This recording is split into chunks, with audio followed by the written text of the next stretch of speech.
Hey folks, welcome back to another episode of the Change Physician Podcast. This is your host, Dr. Kevin Cuccaro, and I'm here today with my wonderful co-host, Dr. Melissa Cady, and our returning guest, Dr. Marcy Larson. Dr. Larson came on a previous episode and talked about her story, both as a physician, as a parent, her experiences with her podcast, and we wanted her back on the show to really talk about grief, and particularly relevant to physicians is grief, both as a physician and how you can support your patients, family, friends, colleagues through their grief. So Marcy, thanks for coming back on the show. So good to see you. Oh, absolutely. Thanks for having me back on. All right. Well, and the last episode we did, really pretty a powerful experience, particularly for me. It was, it's a difficult thing, I think, for anybody to talk about. Really appreciate you coming on and describing the events in your life.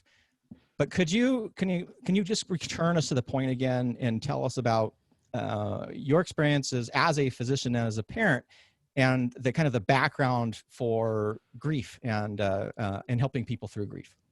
Mm-hmm. Yeah, just kind of briefly, I feel like I am somebody that's really familiar with grief. I thought that for a long time, actually. I lost my mother when I was young in college, and kind of felt like I understood grief and knew what that was like. But then life really threw me a curveball when just over 2 years ago, my 14-year-old son was killed in a car accident. And everything I knew about grief just came back, and I just kind of learned that everything was wrong, and that things are so much different depending on circumstances. Losing a parent is much different than losing a child, and that is also much different than losing a spouse, which is fortunately something I have not had to experience. But, you know, everyone's grief is unique, and I just felt like I have learned so much since then. The first time, obviously, when I lost my mother, it was shortly before I started training to be a physician. I knew at the time my mom died that I was going to be applying to medical school and going to be going through medicine. So I was actively grieving my mom when going through medical school. But after becoming a physician and then really experiencing grief in such a deep, deep way again, it made me think a lot about what it means to be a physician and grieving. And I mean, for a time, I didn't even know if I would be able to go back, if I'd be able to practice pediatrics again. But I'm happy to say that I have. And I feel like now I really want to help physicians be able to understand grief, deal with grief, help patients grieve, help colleagues grieve. It's just become something that's become really, really important to me. And go ahead, Kevin. I was going to say, we know that there was some examples that we had talked about last time, I think after the show, but could you kind of talk about, we don't want to dwell here, but what are some of the things that people will think to do or may think they're helpful that you have found not helpful, or in those who have been guests on your podcast who are, again, parents who have lost children, that you think maybe we should avoid these type of I don't know what the word to use, these types of potential grief interventions? Well, I feel like as physicians, we are really taught that we are to make things better, right? And that is our role. We try to fix things. We're fixers. And grief is something that you can't fix. And I think when you try too hard to fix it, it will just make people angry. So when you say something like, oh, it's all for the best, or, oh, he's not in any pain anymore, we know that as a grieving family member that those things are true, but please don't just throw it in our face like that, because now it actually, what it does is it just makes me feel angry, because now, okay, I know he's not in pain anymore, but I still miss him, and that's horrible. And now I feel guilty on top of it. So I not only feel the horrible grief, now there's an added layer of guilt. So it doesn't actually make me feel better. It just makes me feel like, oh, now I'm having emotions that I shouldn't really feel. So I think that's a really important thing. It's something I didn't have to experience, some of those type of things, like he's not in pain anymore because Andy died instantly. So I didn't have to deal with that. But I've talked to so many parents that do get that, or, oh, he's in a better place now, or she doesn't have to suffer anymore, or any of those type of comments that are meant to make you feel better. Instead, just allowing them to be in their grief, allowing us to be sad, and sitting there with them saying, I know how hard this must be for you. I understand how difficult this is. I don't have any words to say that can make you feel better right now. That was one of my very favorite things that people said to me, was to say, I have no words for you. Because that was so true. You don't have any words for me. You don't have any words that are going to make things better. So to just acknowledge that there's nothing I can do that will make this pain better, but I'm going to be okay sitting with you there in the pain, acknowledging the pain and acknowledging how hard it is. And being that you took your voice and your story to the podcast world, and thanks to your husband, who already kind of had that skill set, he already knew how to do that for you and help you with that. And I know that he feels like this has been the blessing for what he's been doing, that it was a gift to you and that it's as a gift to the world. But I'm curious, through this process of podcasting and hearing these stories, what is the biggest lesson, not just on what we shouldn't say or should say, what was probably the biggest enlightenment for you as an individual, because of the other stories that you heard that may have been slightly different? As you said, everyone has a unique experience. Yeah. What I have really found is that people want to tell their story because they want their child or their loved one, their brother, their sister, they want them remembered and they want them to matter. And so sharing that story is just so valuable and important to them. I had felt at the beginning, people, I always asked people if they wanted to share their story, to tell me. And I had people reach out, and I thought, well, they won't want to tell their story yet. It's too early, or they won't want to. But I am very, very surprised that people, even very early in their grief, really do want to share their story. And even though it's painful and it brings tears to their eyes, they want to share their loved one. And it's really just blown me away. And I feel so blessed to be able to help people do that. And that's what it's, at the beginning, it really became I just want to help introduce kind of some hope and some healing to people, and maybe teach people some things that I have learned. And now I feel like it's just an opportunity for me to let other people share their story. And just in that, and those stories do help other people. There's no question that they do. But it's nice to have a guest say, wow, that was really helpful to me. That was really powerful to me, just to be able to share that in that way. So I wanted to ask, based off of that and you giving the opportunity for people to share their story, if a physician is in a room with a patient that they know, or maybe just find out through the history taking that this person lost somebody, whether it's a spouse or child, what would be your first things to say to a physician to, in a healthy way, approach the topic, whether they're comfortable with it or not? I guess that's the question. How would you, as a physician, talk to, or what words would you use, or how would you behave in that setting during a visit? So I think one of the most important things to do would be to find out that person's name right away. And if they say they lost their son or they lost their husband, you can say, what was his name? And then use that name, and say that, oh, that must be horribly difficult. You can say, tell me a little bit about John, or just to say some words that can be really helpful, just to be able to share and acknowledge that I value that you have lost this person, and this person is really, really important to you.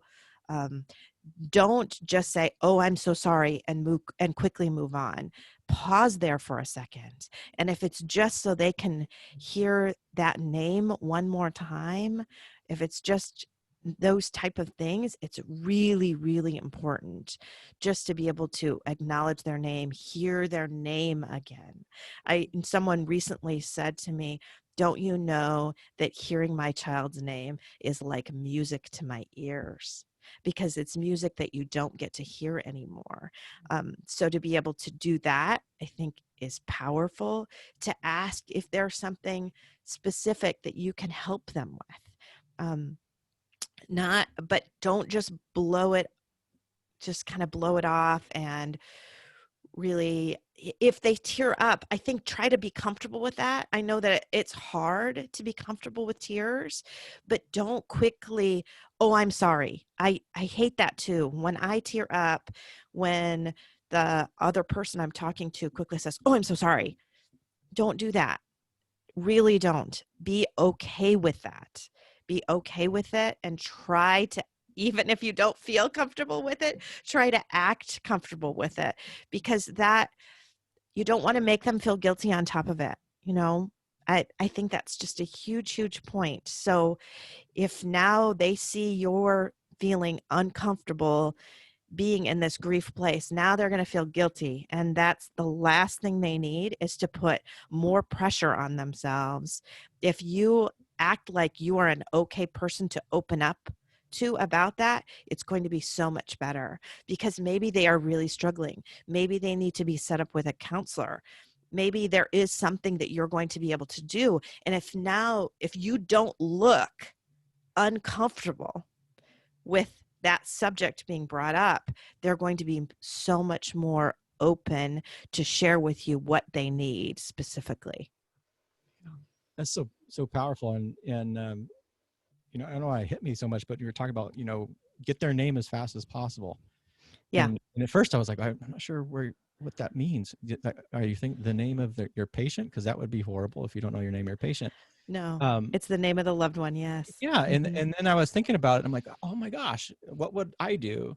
And I kind of, think back to past experiences when I was younger and things. And I think sometimes when we're not comfortable, like an uncomfortable space. And as a physician, when you don't know there's some uncertainty there, I think in the past, I may have avoided the names simply because you didn't know if that was appropriate or not, or what would happen if I asked this name, or maybe if I ask for specific details, it's showing something, maybe I'm going to pull off the scab and it's going to make things worse for this individual. But now maybe I'm older, or perhaps from a wise conversation in your episode, like, oh, that makes so much more sense, because now you're validating their loss. Yes. And it adds a sense of I'm interested in you and I care. I'm interested enough that I want to know who they are so I can share this process with you. And that's just a powerful thing. So yeah, I'm willing to go into that space with you and not feel uncomfortable and try to push it away.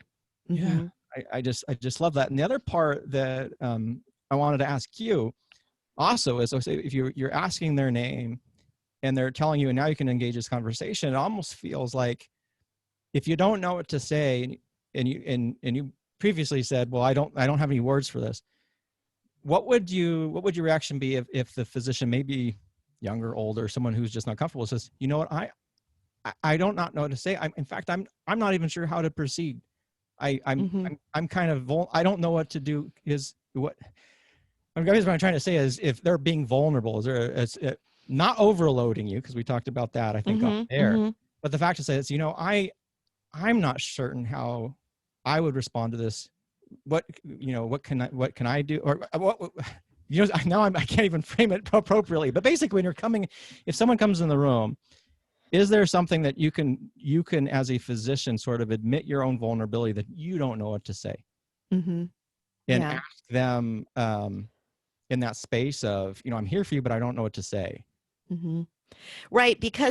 And that is important to acknowledge that I hate this. I hate that the griever has to be the teacher in many ways, but the griever does have to be the teacher in many ways. And so you can acknowledge that I'm not sure what I can do for you, but I am here for you.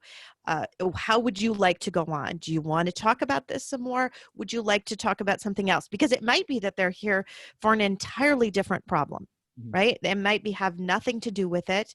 I think you want to be able to say, I'm open to talk to you about this, to acknowledge that. But if we need to just talk about the other thing right now, that's okay too.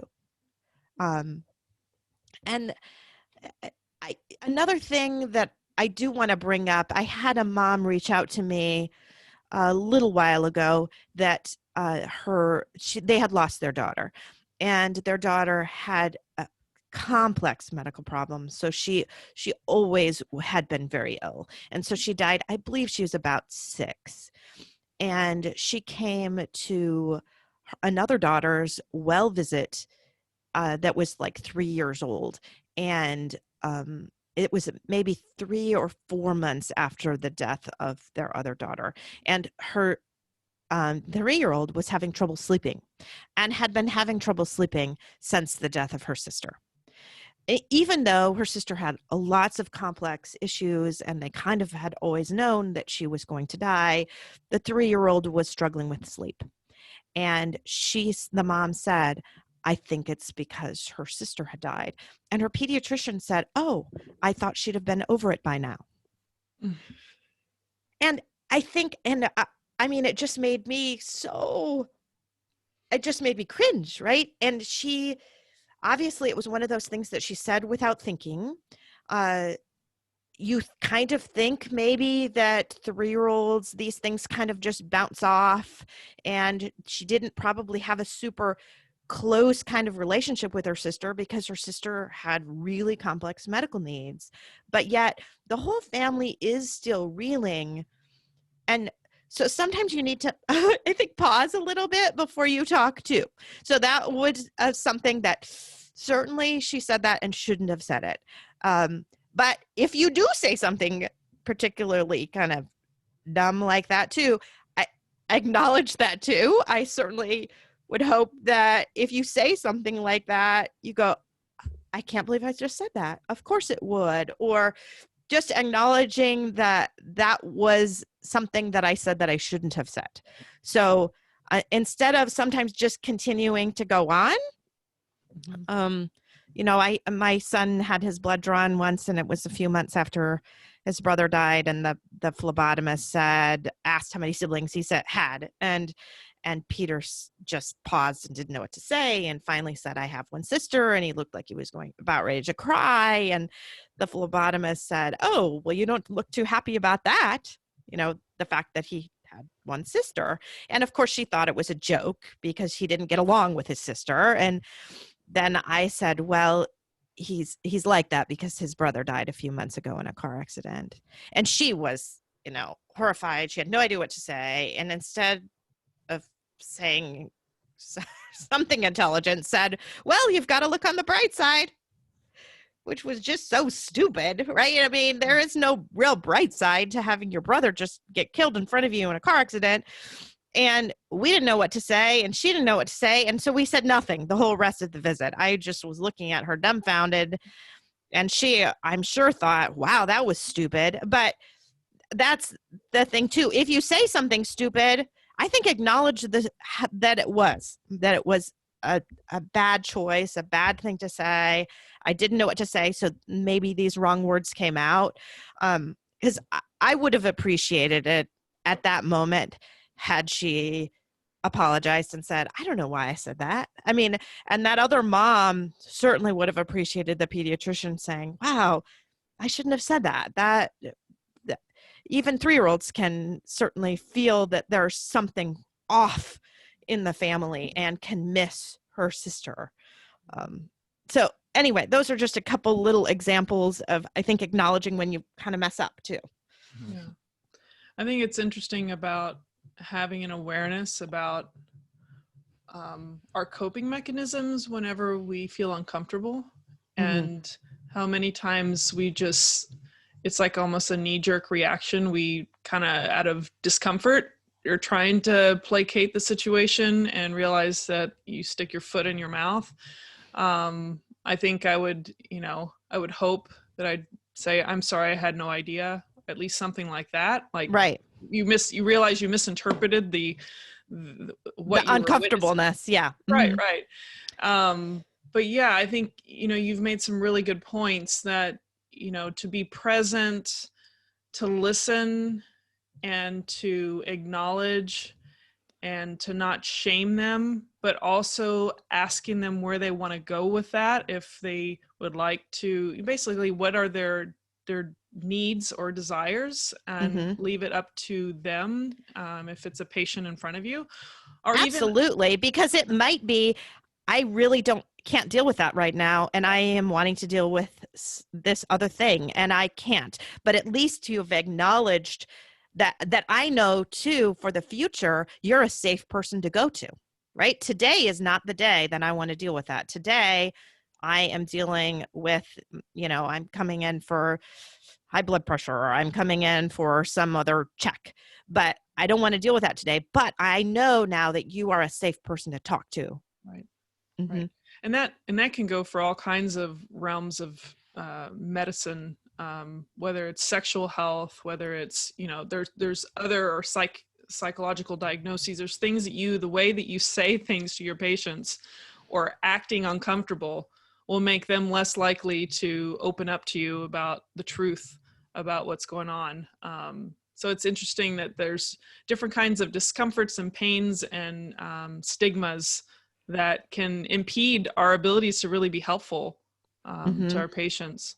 And it's funny because you say that, because I feel like in areas of sexual health, for example, I think as physicians, we are trained to not be shocked by things, right? I have kids that I think sometimes just try to say something to shock me, to get me uncomfortable. And I am very proud of them being not shakeable. You can say things to me, I have no idea what you're talking about, but I will put up the facade and not let you shock me as a teen.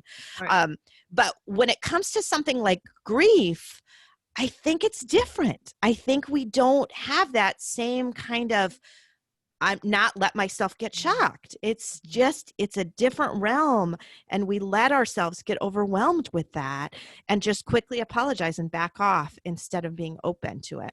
You made me think of a really interesting situation as physicians in training, and loss that we deal with when we lose patients. And I'm curious how and maybe you've had experiences with colleagues that not just lost a family member, but how we as a medical system, I mean, this is probably could go down another rabbit hole, but I'm just wondering if you see some correlations, because of how we don't really step in and help colleagues, maybe as much as, maybe different places, but as a general culture on helping us deal with overwhelm of losing somebody that we just took care of and we got to move on to the next one.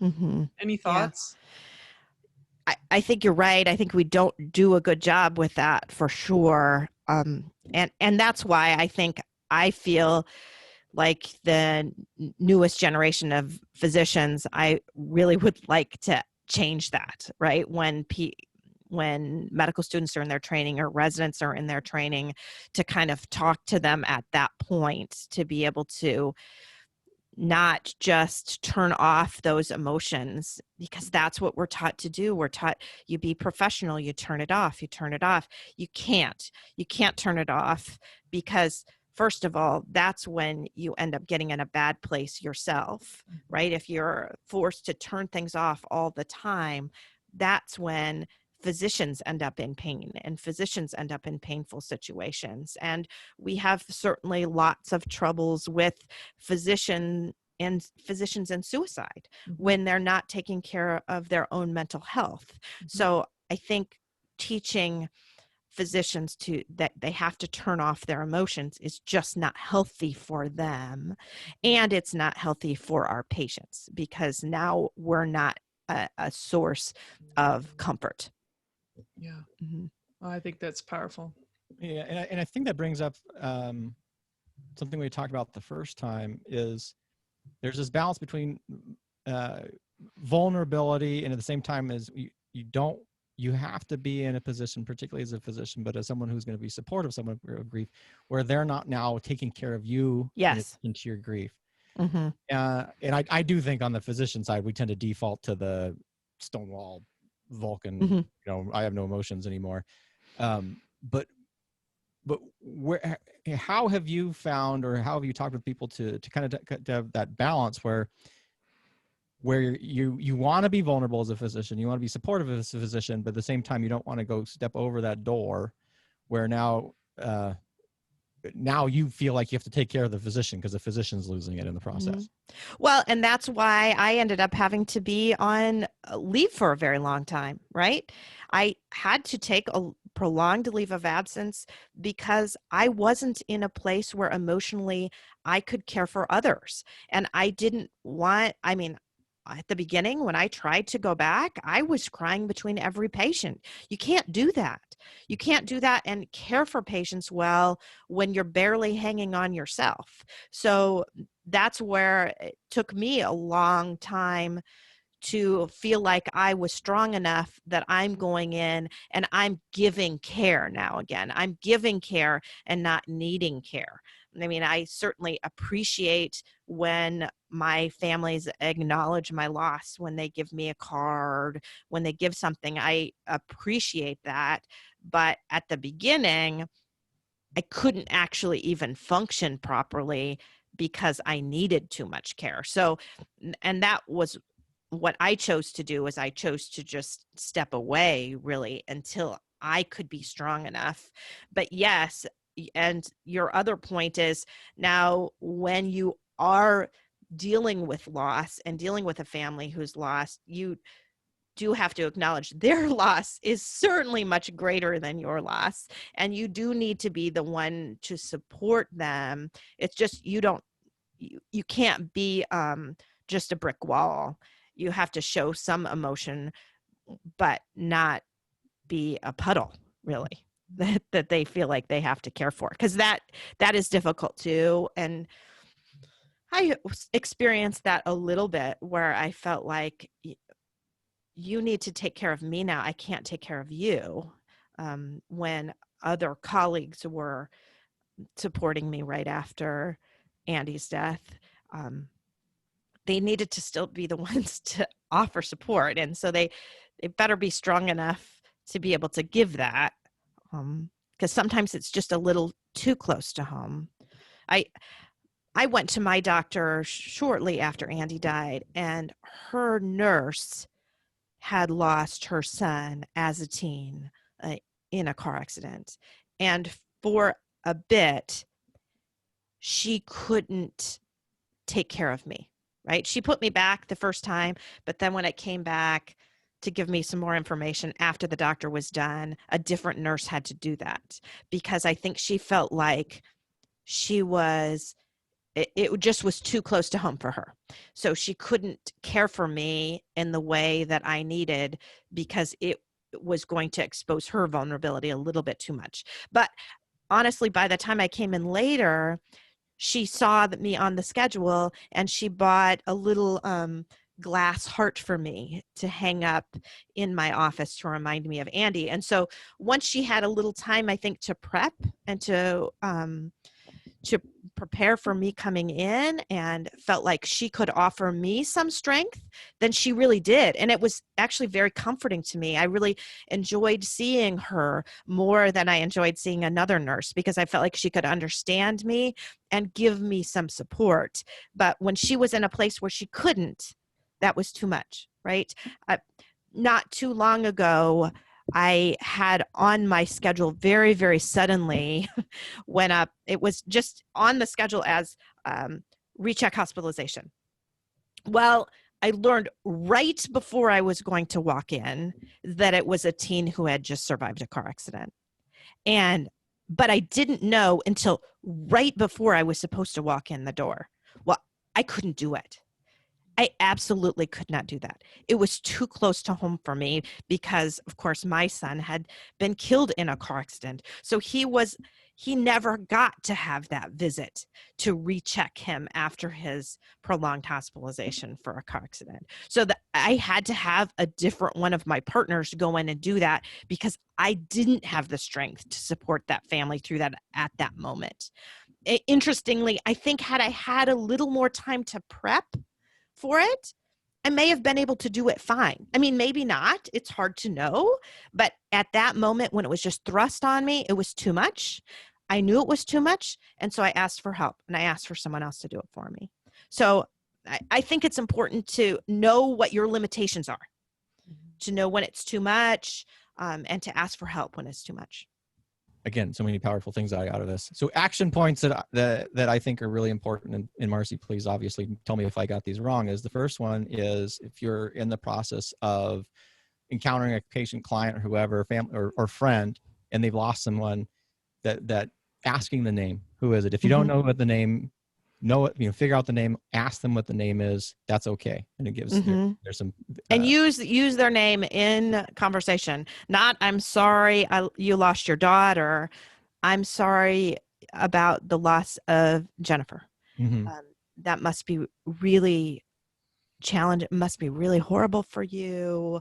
I mean, not saying I know how you feel, because you don't know how they feel, but acknowledging how terrible that must be, the loss of that specific person. I know when anytime anyone ever emails me, the very first sentence in my email back is saying that person's name every single time. And then the second part with that was, as physicians, as being human, is recognizing a sense of vulnerability and being uncomfortable, where acknowledge that if you don't have the right words, or you don't know what to say, I don't know what to say. I don't have the right words, and that's okay to do so.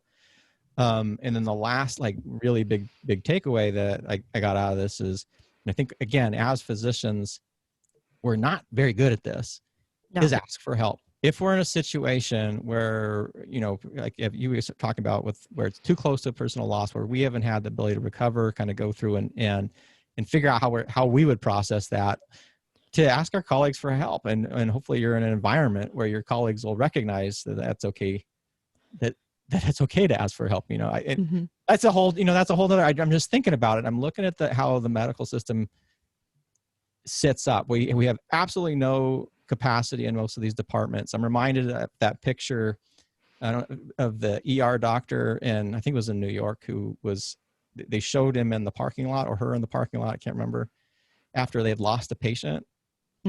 And they just, for the 2 minutes, they could take a breather, and then it was like, get back in there. You have 42 patients and And I understand that's just that's how things are set up. In the same token, though, we got to do a better job of supporting our colleagues, of recognizing these processes and recognizing the grief that we're going through, recognizing the loss of a patient. I mean, even when you're in medical school, I lost my first patient in medical school. I can still remember that.